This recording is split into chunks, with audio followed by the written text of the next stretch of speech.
Hey everyone, welcome back.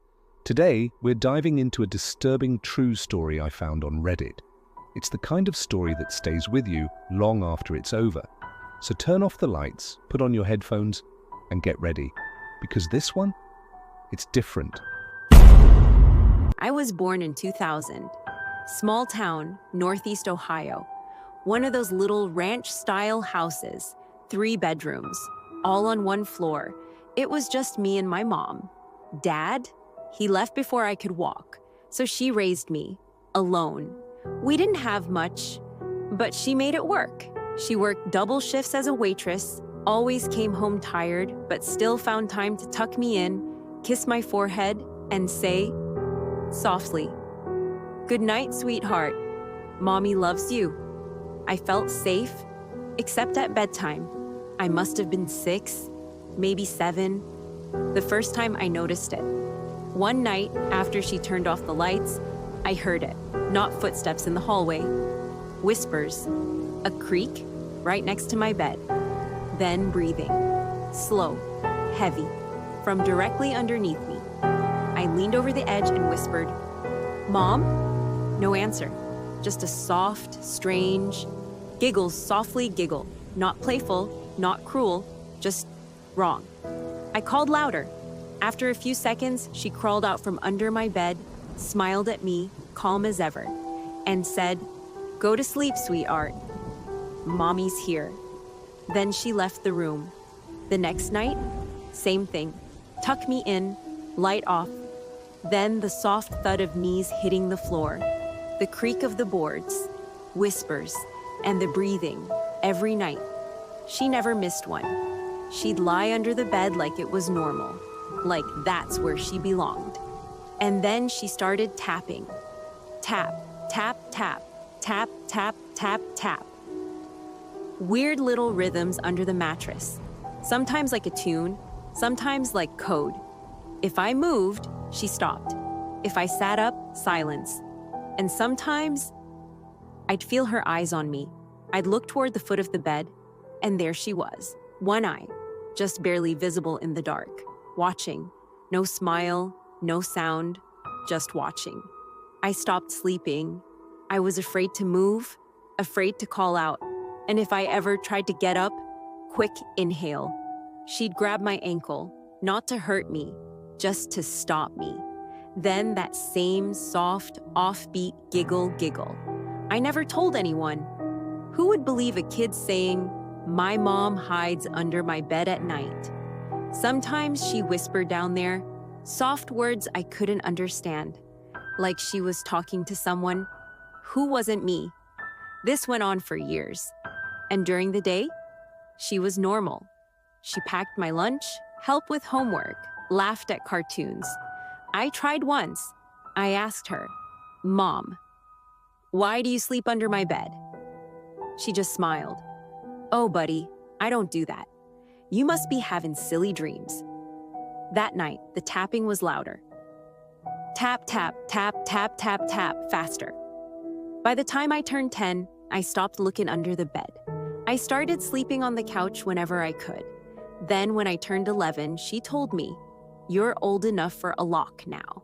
She never entered my room again. No more tapping, no more breathing, no more giggles in the dark. I don't know why she stopped. I don't know what changed, but I never forgot. She passed away when I was 23. Cancer.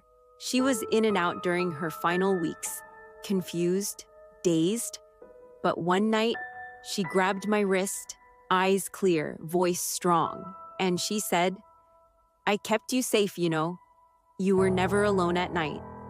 I still don't understand what she meant, but even now, late at night, sometimes when I lie awake in bed, whispers, I swear I hear tapping, and a giggle.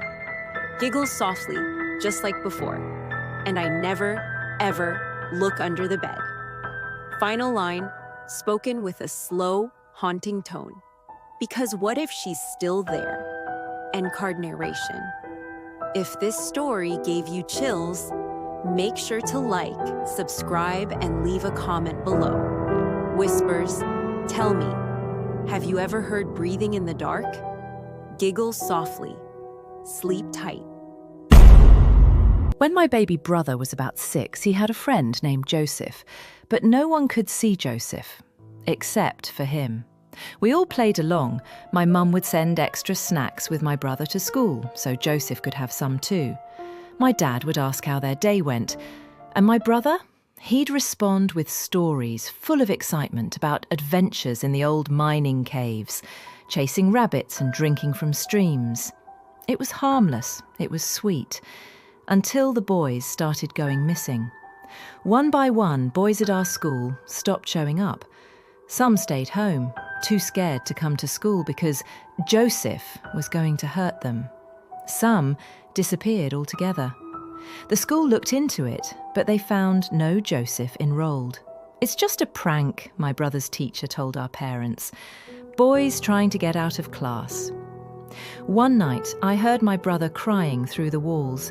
It was muffled, but I heard him say, "You're not being fair, Joseph. She's my sister. I don't want to play with you anymore." I got up, walked to my parents' room. I told them someone was in my brother's room talking to him. We all rushed in. He was sitting up in bed, just staring out the window. When we asked who he'd been talking to, he replied in a flat, empty voice, "No one, I was just listening to music." I tried to argue, but my parents brushed it off, sent me back to bed. That night, something woke me. A floorboard creaked.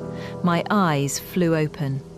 Standing by my closed bedroom door was a man, tall, thin like a scarecrow, so tall he had to hunch over, and he was staring straight at me. I wanted to scream, cry, yell for help, but I was frozen. All I could hear was my own breathing. Then he moved, pulled something from his side. Moonlight caught the edge. A knife. My body sprang into action. I jumped back on the bed. He stepped closer, and I saw his face. Scarred, twisted, manic, like some animal wearing human skin. I screamed. I kicked wildly. He grabbed my ankles, tried to push them down. His smile grew wide, twisted with anticipation. Then the door flew open. I thought it was my parents, but it was my little brother. "Joseph!" he screamed. "Joseph, I told you! No! Not her! Crash!" Chaotic sounds. He started throwing everything he could, books, toys, pillows, screaming at him to get off me. It distracted Joseph just long enough. I kicked him in the face, hard. He hit the floor with a groan. Seconds later, my parents rushed in. My mum screamed. My dad yelled, "Call the police!" My little brother ran to me, sobbing, "I'm sorry, I told him, not you. You're not bad. Joseph said bad people had to go. He wanted to help. I didn't want him to hurt you too." He collapsed into my arms, sobbing into my pajamas. I held him, shaking. Me and my dad just stared at the man on the ground who hadn't moved. The police arrived, took Joseph away. We tucked my brother into bed, told him to rest. Later, while being questioned, I asked the officer, "Do you think he's the one who took the missing boys?" "We think it's possible," he said. "We're checking his properties, any surveillance footage. We'll also run his DNA." Uneasy silence. I couldn't stop thinking about what my brother had said, that the boys were bad. Is that why they were taken? The officer's radio buzzed. He stepped outside. My mum brought me a cup of tea. My parents sat beside me, trying to stay calm. The officer returned, his face pale. "What is it?" I asked. "I don't know how to tell you this," he said, holding a crumpled piece of paper. "But this wasn't random. This man wasn't targeting just any kids." My dad asked, "Why would you say that?" The officer unfolded the paper. "Because we think his original target was your daughter. It's been her all along."